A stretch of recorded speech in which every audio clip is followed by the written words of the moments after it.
Welcome to Sports Spotlight. Hello and welcome to Sports Spotlight on M6, your hometown station. I'm your host, Nick Lozano. In baseball news, the MLB has announced its AL and NL Rookie of the Year. For the American League, Carlos Correa of the Houston Astros received the honors, narrowly edging past Francisco Lindor. Correa was drafted first overall in 2012, started in a Double-A this year, and worked his way through the majors, taking the league by storm when he was moved up in June. Despite playing at only 99 games, Correa hit for a .279 average, hit 22 home runs, 68 RBIs, and stole 14 bases. The National League, Kris Bryant of the Chicago Cubs was the unanimous pick for the Rookie of the Year.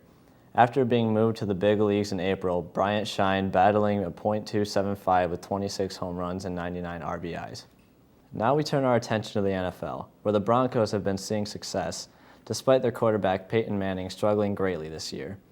Coming into the game against the Chiefs in Week 10, Peyton Manning had a 60% completion percentage, throwing for 2,145 yards with 9 touchdowns and 13 interceptions. Despite breaking the all-time record for passing yards on Sunday, Manning was benched after completing 5 of his 20 passes for 35 yards and throwing 4 interceptions. Manning has overall been unimpressive this year while playing through a partially torn plantar fascia and a rib issue. Manning will take a seat this upcoming Sunday to rest his injuries while Brock Osweiler takes his spot.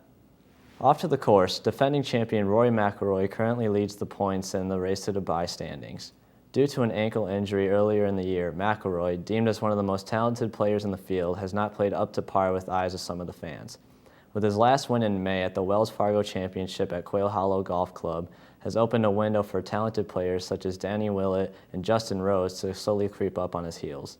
The race is tight between the three and should offer excitement in the tournament. Now to the Octagon.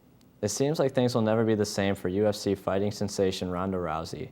Last Saturday night at the Etihad Stadium in Melbourne, Australia, hosted the main event of UFC 193, Rousey vs. Holm, who was 9-0 in her UFC career.